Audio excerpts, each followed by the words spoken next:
Aê, Nicole, beleza? Tá me escutando direitinho? Bom dia, Laís. Aí, show de bola, então. Hoje o microfone deu tudo certo.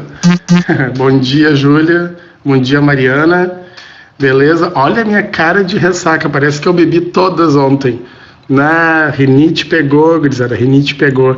Então não estranhe essa voz de Débora Seco aqui, tá? Tá bem rouquinha a voz hoje. Então, turma, a gente vai terminar os slides que a gente começou, que a gente estava falando semana passada. Faltou a gente discutir o que é monocotiledônia e dicotiledônia, certo? Ó, tá entrando mensagem aqui no meu celular.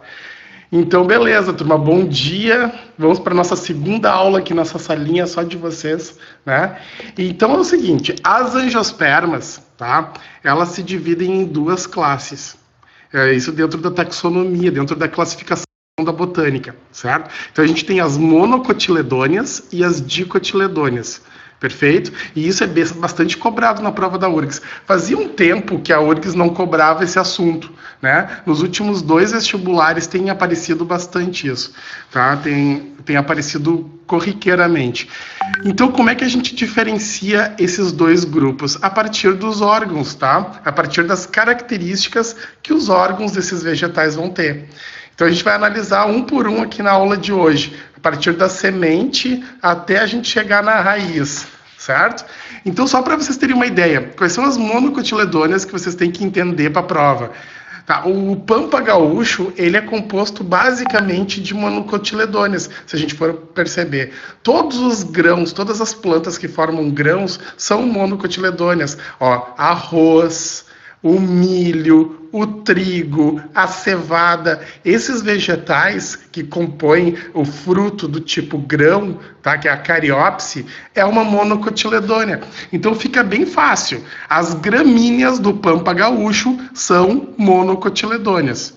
E as leguminosas, aquelas em que o fruto vem contido dentro de uma vagem, tá? Dentro de um folículo, aí essas são leguminosas, são dicotiledôneas, tá? Aí fica fácil. Feijão, a soja, o amendoim, a ervilha, o grão de bico.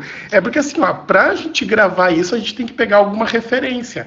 Claro que a maior parte das coisas que a gente come, os grãos, todos são monocotiledôneas. O resto vai ser dicotiledônea. Então, se tu vai comer uma berinjela, é dicotiledônea. Se tu vai comer uma abobrinha, é dicotiledônea. Porque as dicotiledôneas, elas se especializaram mais.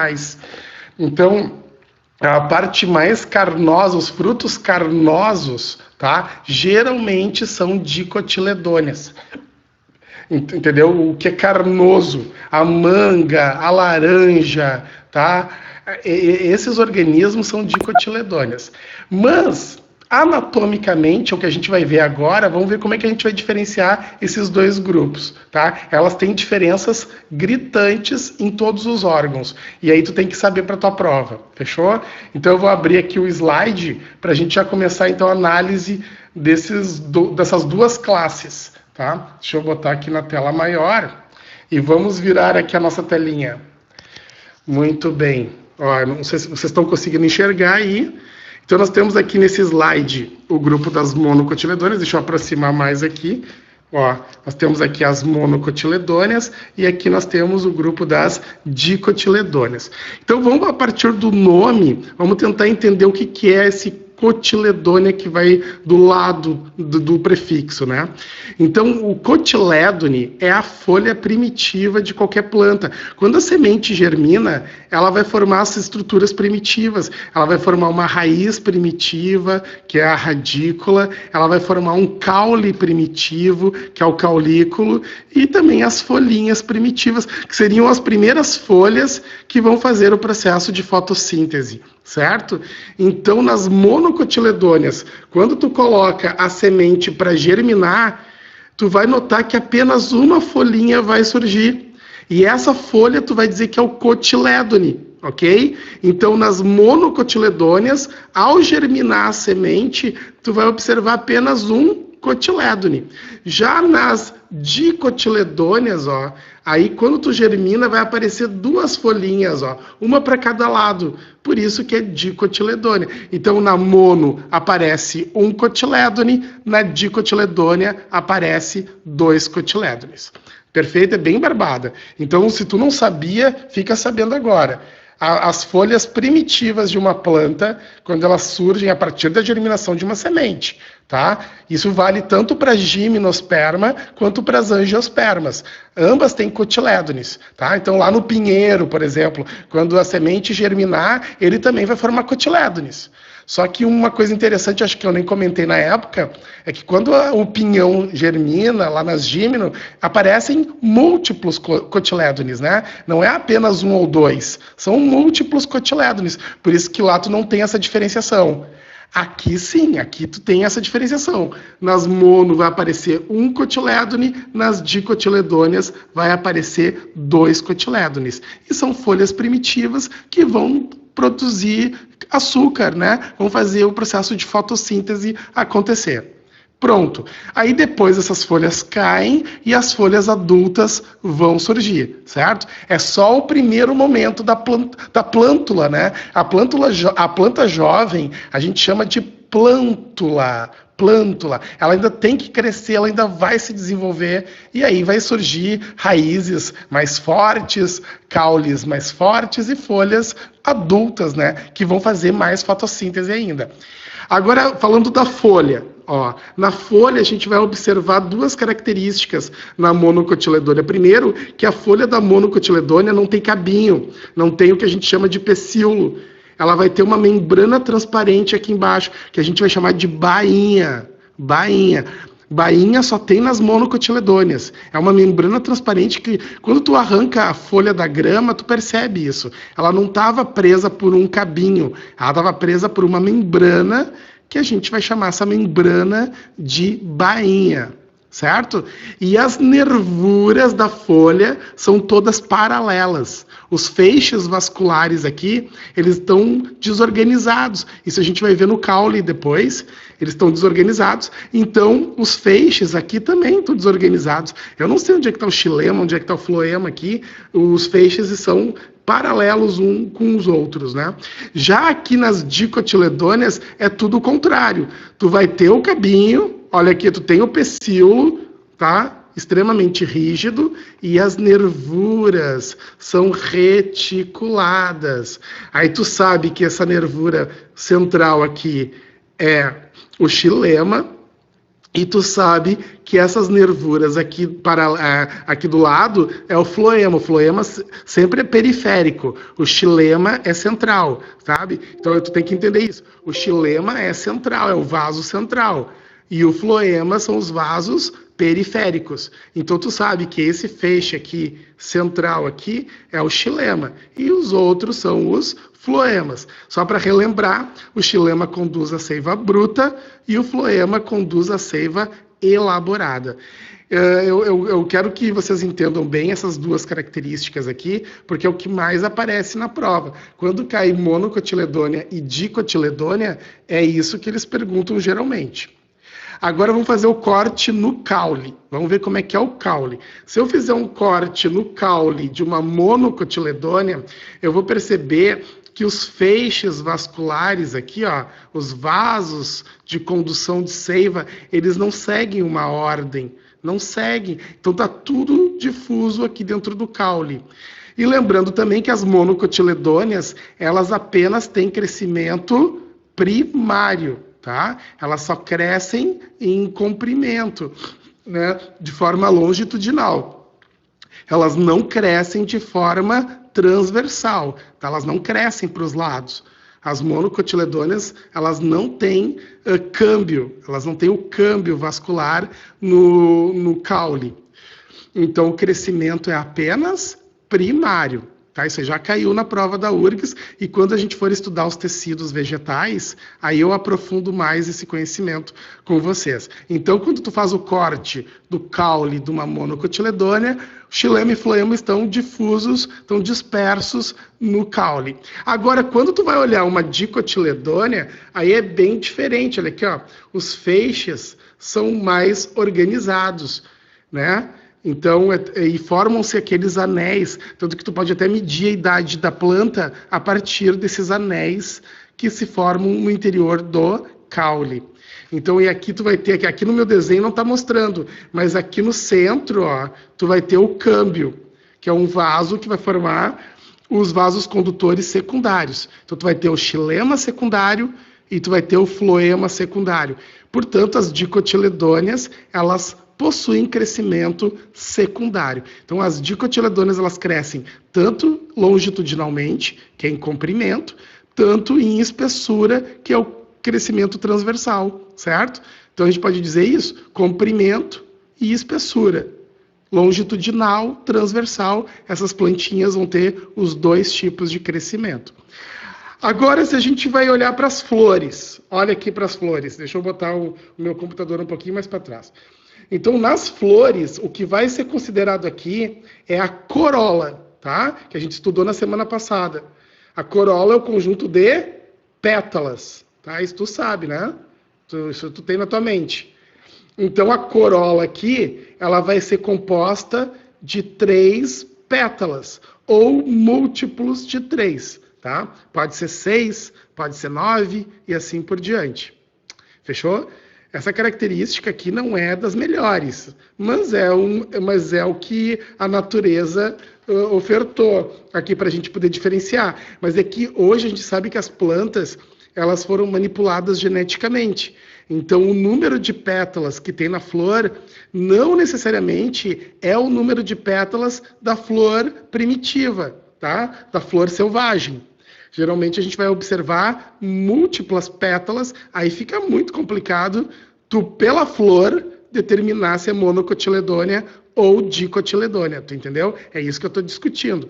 Mas as plantas primitivas, as plantas selvagens, né, que não foram manipuladas geneticamente, elas vão seguir esse padrão, elas seguem esse padrão. Nas dicotiledôneas, aí o padrão é diferente. Eu vou ter de 4 a 5 pétalas. Então, é uma corola mais recheada de pétalas. Lembrando que os múltiplos também valem. Como é que a gente chama isso aqui? Elas podem ser pentâmeras ou tetrâmeras. E aqui, como é que eu chamo? Elas são flores trímeras, tá? Se cair na tua prova, tu vai saber, porque tu estudou aqui comigo.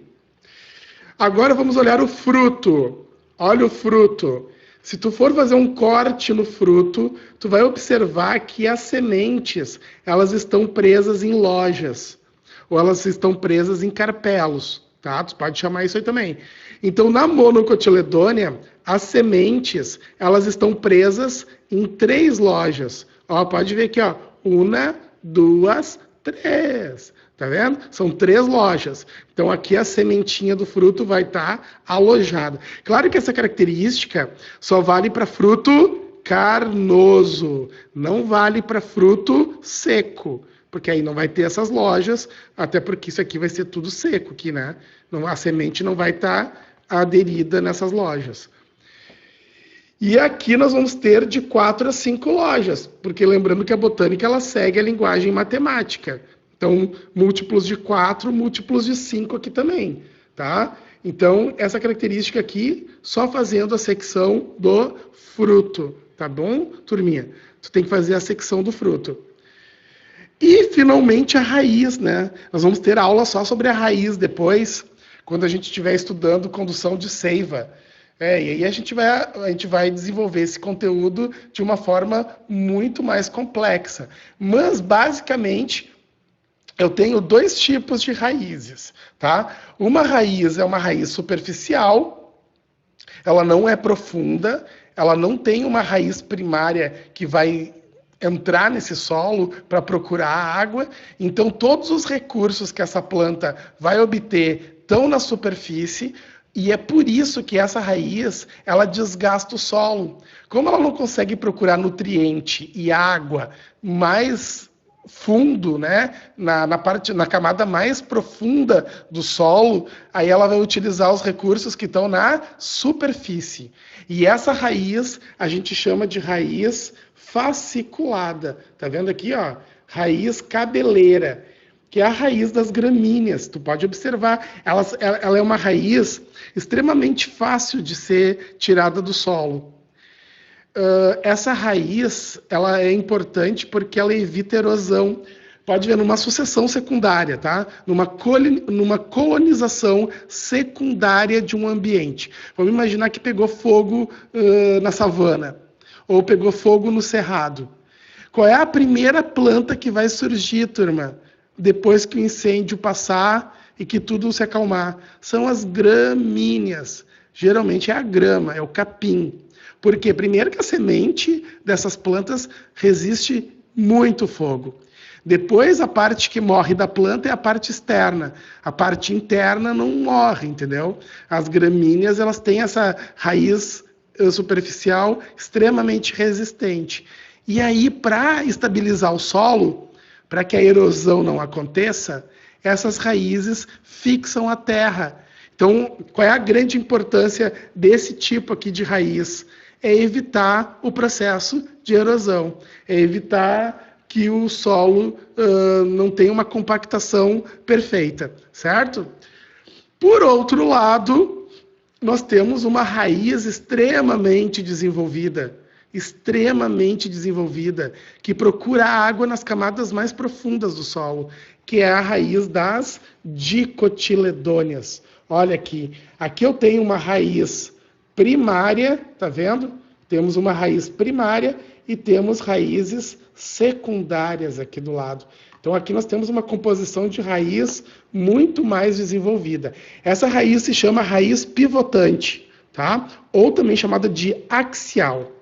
Então agora vamos voltar aqui um pouquinho para mim. Vamos virar a câmera. Então, é muito importante a gente entender os órgãos dos vegetais, tá? Depois a gente tem um capítulo que se chama organogênese. E aí, nesse capítulo, a gente vai estudar órgão por órgão. Ó, tipos de raízes, especializações das raízes. Aí tu sabe, né? Que cenoura, beterraba, rabanete, né? Isso aí tudo é raiz. São raízes que acumulam tecidos de reserva, que acumulam nutrientes. Depois a gente vai ver os tipos de caule, e depois a gente vai ver os tipos de folha. E frutos a gente vai ver logo, logo aqui na minha aula. A gente vai estudar os frutos também. Tranquilo, né? Porque geralmente aparece na prova da URGS os frutos também, e os pseudofrutos. Mas, cara, é muito importante tu diferenciar uma mono de uma dico, dentro dessas características que eu abordei aqui contigo, tá? Aí tu pega a semente, tu pega o caule, pega a flor, e aí vai fazendo a diferença aí. Perfeito? Eu espero que vocês tenham entendido. Essa parte aqui da matéria é bem tranquila, né? É bem fácil. É só tu dar uma estudada, faz fichas, faz o desenho e coloca o nome das estruturas do lado.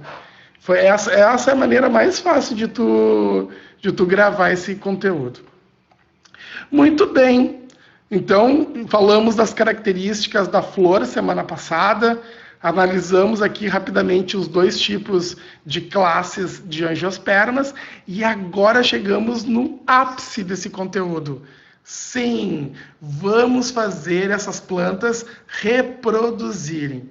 E a partir da reprodução das angiospermas, o que a gente vai ter? Pô, a gente vai ter a semente, né? A gente vai ter a semente. Só que dessa vez, a semente vai estar guardada dentro do quê? Dentro do fruto.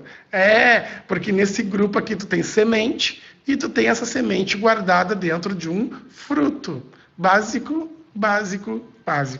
Então, o que eu vou te mostrar aqui, turma, é o início de tudo, é a reprodução, tá? Deixa eu até trocar de slides, vamos trocar aqui, porque eu também já mandei esses slides faz um tempão. Para quem quer o título do slide, é reprodução das angiospermas, tá? Esse é o capítulo que a gente vai estudar a partir de agora. Deixa eu botar aqui. Vamos aumentar a telinha. Vamos ver se tem alguma pergunta na metade da minha aula. Temos algumas perguntas. Olha aqui, áudio está normal. Professor, desculpa, mas eu estou perdido. Esse conteúdo são características gerais das angiospermas. Sim, Eduardo.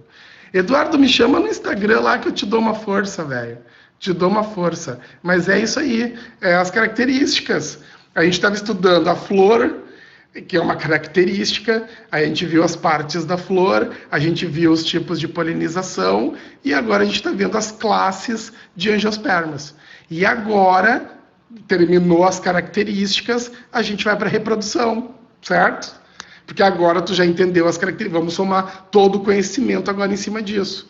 Vamos ver aqui a Laís, bem tranquilo mesmo. Aê! Depois, eu já mandei a lista de exercícios que eu prometi.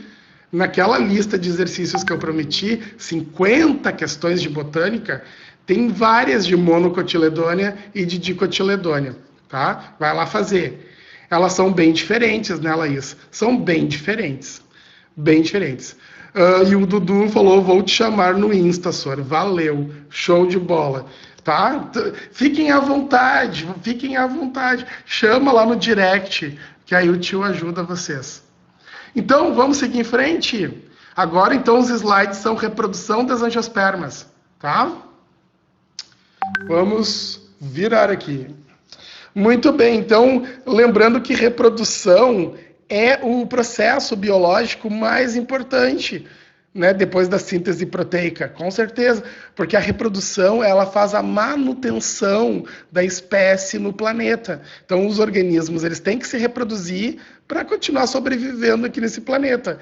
Se a reprodução for impedida, né, for complicada, a tendência é que a espécie seja extinta. Lembrando que esse tema, extinção, é muito importante, cai às vezes na prova, e lembrando que extinção é para todos, né? Todos os organismos que vivem nesse planeta, eles vão ser extintos. A gente só não sabe em que momento, em que período, em que era que vai ocorrer isso, mas todos seremos extintos, tá? Para que outras espécies possam tomar o lugar. Lembrando que os mamíferos, né, eles só existem porque houve a extinção dos grandes répteis. Isso é certo. O domínio dos mamíferos foi só possível porque houve a extinção dos dinossauros, né, dos nossos priminhos lá. Eles foram extintos. Então, a reprodução é isso. Quando ela fica dificultada, quando, por exemplo, as abelhas começaram a morrer, aí algumas plantas sentiram na pele a falta do agente polinizador. A reprodução foi impedida. E aí a taxa de natalidade das plantas despencou. E garanto que muitas plantas não conseguiram se reproduzir. Muitas não conseguiram e foram extintas. E a gente nem sabe. E elas foram extintas. Então a primeira coisa que tu tem que entender é o seguinte: a extinção é um processo natural. É um processo comum a todos os seres vivos desse planeta. Só que, claro, que o homem, sendo o mais maquiavélico ali, ele pode acelerar o processo para algumas espécies.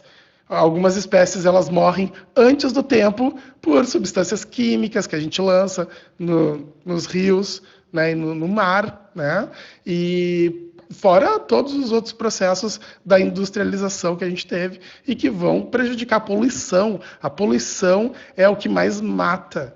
Isso já foi comprovado. Poluição é o causador da maior parte das mortes do planeta. Muito bem, chega da introdução, vamos direto para a nossa aula. Então aqui a reprodução vai acontecer aonde? A reprodução vai acontecer no interior da flor.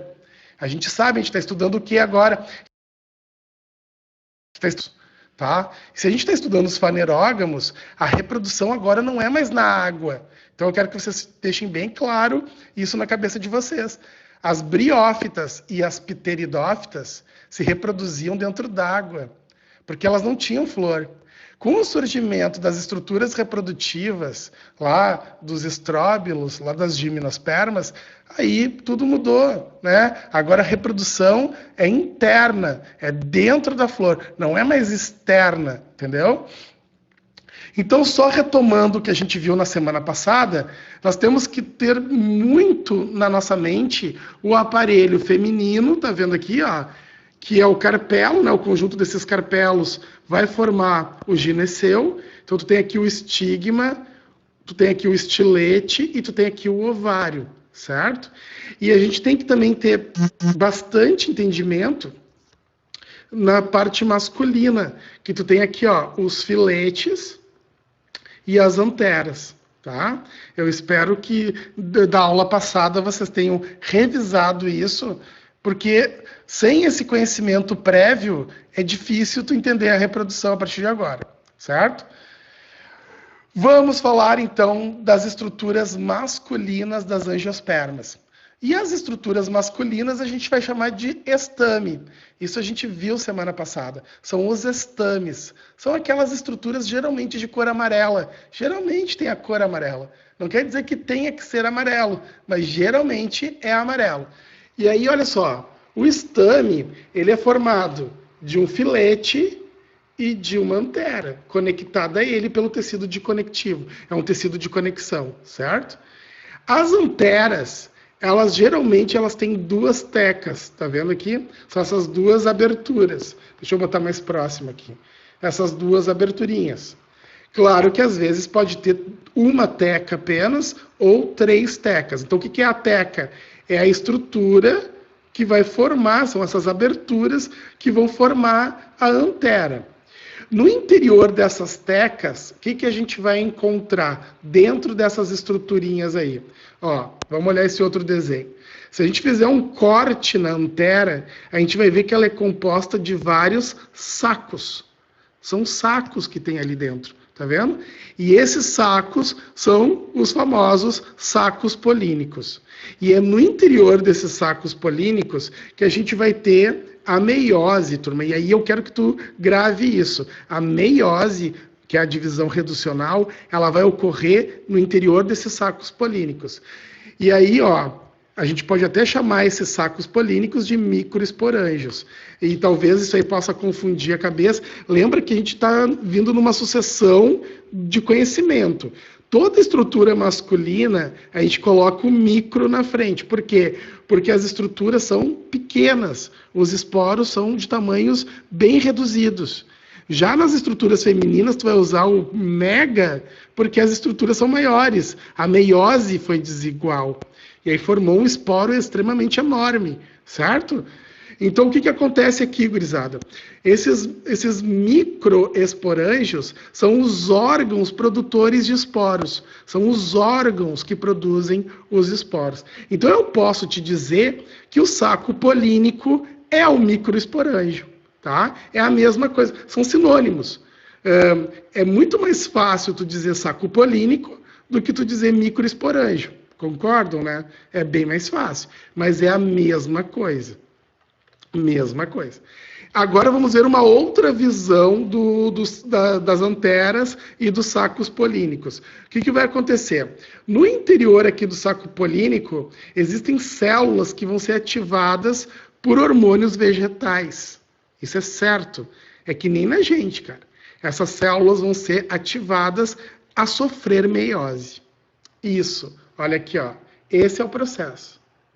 Não sei se está dando foco aí. Deixa eu botar aqui. Está dando foco aí? Ó, a meiose. E aí, a partir da meiose, eu vou formar 4 célulazinhas. Vocês já devem ter estudado com a Bruna isso, tá? Não sei quem é que deu meiose para vocês, mas vocês já devem ter estudado esse conteúdo. Então, a partir da divisão celular dessa célulazinha que está dentro do saco polínico, eu vou produzir 4 micrósporos, certo? Ó, é tudo micro, velho. Micrósporo é o esporo masculino. Só que esses micrósporos, eles ainda não estão maduros. Eles ainda vão ter que sofrer uma divisão nuclear. O núcleo deles vai se dividir. E vai formar o quê? A célula vegetativa e a célula germinativa. Então, para o grão de pólen estar maduro, tá? Ele tem que formar essas duas células, a vegetativa e a germinativa. Tá? A célula vegetativa ela vai formar o tubo polínico e a germinativa vai formar os gametas, que são os núcleos espermáticos. Perfeito? Então, na verdade, deixa eu voltar aqui para mim. Então, na verdade, o que acontece é o seguinte: as estruturas masculinas, a meiose, ela é toda igualzinha. Deixa eu olhar aqui para minha câmera, aí parece que eu estou olhando direto para vocês. Eu não me acostumei com isso. Sabe? Eu fico olhando para mim aqui na câmera do Paul Talk, bem louco, bem doido. Então, o que acontece? Como a meiose masculina ela é toda igualzinha, ela vai formar 4 células filhas, todas do mesmo tamanho. Como é que tu vai chamar essas células da meiose masculina? Micrósporo.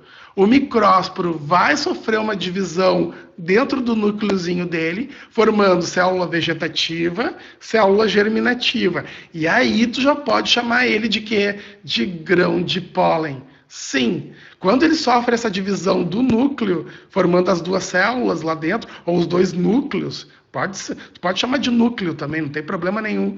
Aí pronto, aí tu tem o grão de pólen maduro. Vamos olhar aqui no próximo slide o grão de pólen já todo madurinho. E lembrando então que esse grão de pólen, ele surgiu de uma meiose. Isso tu não pode esquecer, never.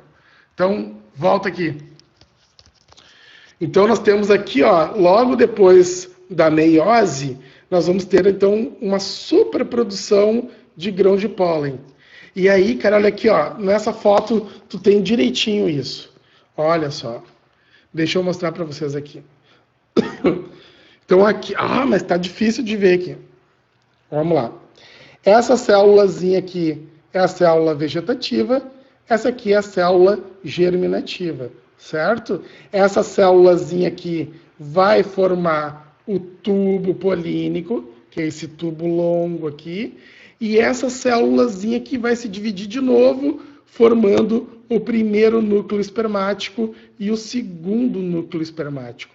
Então tu tem aqui, ó, polo vegetativo, primeiro núcleo espermático, segundo núcleo espermático. E esse tubo longo aqui é o tubo polínico. Então, lembrando que o tubo polínico é o gametófito dessas gurias. Isso a gente já discutiu na aula passada, tá? Na aula anterior.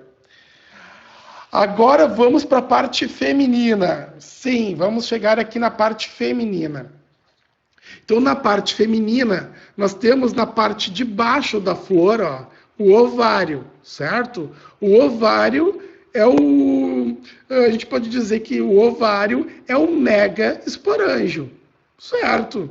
Se o saco polínico era o microesporângio, o ovário é o mega esporângio, certo? Mega esporângio. O que vai acontecer no interior do ovário? No interior do ovário também vai acontecer meiose. Meiose. Só que essa meiose, ela não é igual. O que vai acontecer? Uma das células vai ficar com a maior parte do citoplasma para ela. Tá? É o que a gente chama de citocinese desigual. Então, uma das células vai ficar com a maior parte para ela. E as outras vão ficar bem pequenininhas. Tá? Que a gente vai chamar de megásporos reduzidos. Tudo que vai ser degenerado. E aí só vai sobrar um megásporo. Olha aqui. Eu vou até mostrar aqui como é que a meiose acontece. Olha aqui, ó. Tu vai formar também 4 células, 3 pequenininhas, uma grandalhona, e aí tu tem o baita do megásporo. E aí esse megásporo, gurias e guris, vai germinar, tá? Ele vai passar por uma mitose e vai formar o saco embrionário. Então, a evolução é o seguinte: tu tem o megásporo, certo? Tu tem aquela célula grandona que sobrou. Deixa eu mostrar aqui para ti de novo. Ó, tu tem essa célula zona aqui que sobrou. Só que esse megásporo, ele vai germinar. Como todo esporo germina, ele também vai germinar. E aí ele vai formar o quê? O saco embrionário. E no interior desse saco embrionário vai acontecer uma tripla mitose. É isso que eu quero que tu entenda. Então tu tem o megásporo, que evolui para o óvulo maduro, e aí a partir disso, turma, tu tem o surgimento do saco embrionário. E esse saco embrionário vai sofrer 3 mitoses, formando 8 células. Olha aqui nesse outro desenho. Olha aqui. Tu tem essas células que vão migrar para a parte superior, as antípodas. Tu tem 3 células aqui embaixo. As duas laterais são as sinérgides. E a do meio é a oosfera, que é o gameta feminino.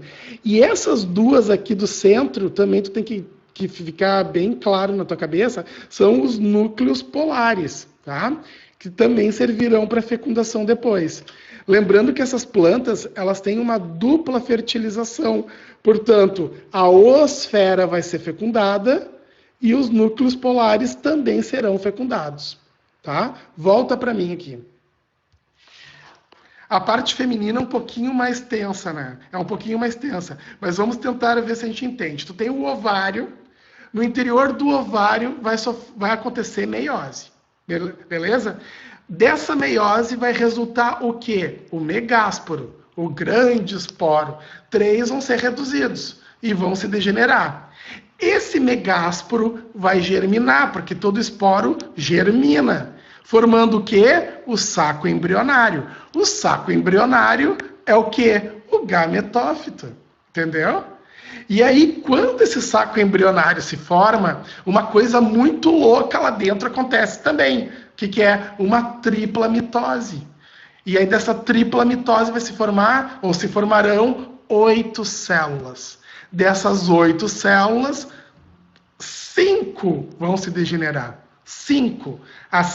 Olha aqui, ó, as antípodas, aquelas lá de cima, se degeneram. As sinérgites se degeneram. E aí só sobra 3. Quais as 3 células que sobram?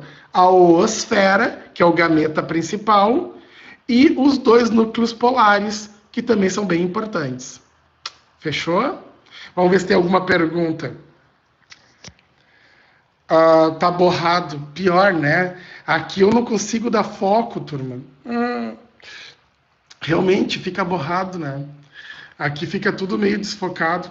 Muito bem, então agora o que a gente entendeu até agora? Pô, a gente fez um monte de entendimento, mas igual deu para entender, é isso que vale. Porque tu tem um slide aí na tua casa, né? Depois tu dá uma olhadinha no teu slide. Muito bem. Então agora, antes que acabe meu tempo aqui, vamos fecundar? Vamos fazer as gurias fecundarem? Vamos então, antes que acabe o tempo. Ó, volta lá. Muito bem.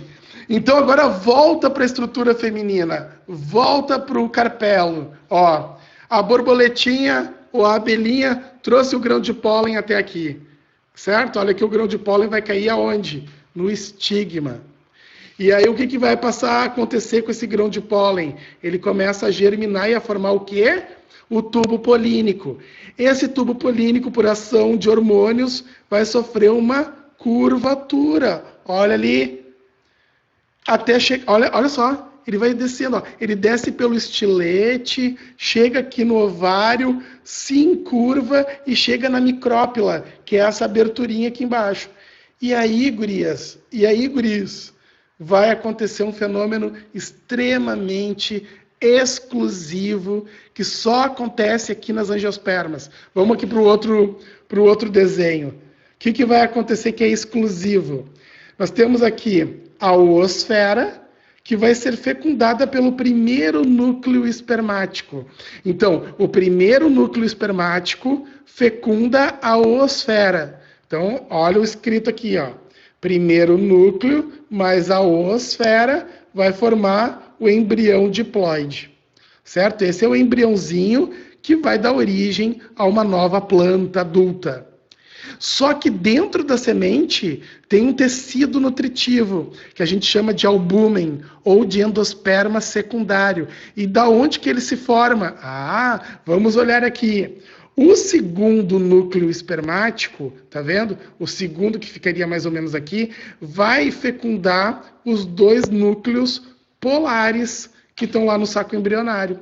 Então, nós vamos ter um tecido triploide, ou seja, N cromossomos do pai, no caso aqui da estrutura masculina, e 2 conjuntos cromossômicos femininos. Então, tu vai ter um tecido triploide. Olha aqui, ó. O segundo núcleo espermático, mais os 2 polares, vai formar o albúmen ou endosperma secundário. Cara, isso é muito exclusivo, muito exclusivo. Então, essa dupla fertilização, ela só é das angiospermas. E a formação desse endosperma secundário também é só das angiospermas. Deixa eu até voltar para mim aqui. Só voltando, existe também endosperma nas gimnospermas, existe também. Só que lá é bem diferente, lá é restos de arquegônio, é restos de tecido feminino. Então ele é haploide, ele é N cromossomos, certo? Aqui não, aqui tu tem participação do pai, ele vai ceder um dos núcleos espermáticos, e tu vai ter duas participações da mãe, né? Então é N mais N mais N. Portanto, o endosperma secundário ele é triploide. E com isso a gente encerra essa minha aula, porque eu tenho que passar lá para outra turma, tá? E aí qualquer coisa que vocês precisarem de mim, turma, me chamem no Instagram, me chamem no Facebook, estou à disposição de vocês. Um baita beijo no coração, até semana que vem, fui!